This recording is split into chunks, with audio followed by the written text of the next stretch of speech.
أجي نوجد حليب نباتي طبيعي 100% بدون مواد حافظة ومكونات غير مكلفة. فكنحتاج كاس عامر من اللوز، المقادير بالغرام غتلقاوها تحت العنوان.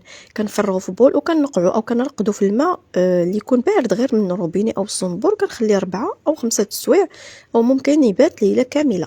كنغسلو مزيان مزيان حتى كنتخلص من داك التراب اللي كيكون فيه، وكنزيد عليه 4 كيسان من الماء دائما بنفس الكاس اللي عبرت به اللوز في الاول، وكنطحنو مزيان مزيان حتى ما كيبقاش يبان لينا الحبيبات ديالو.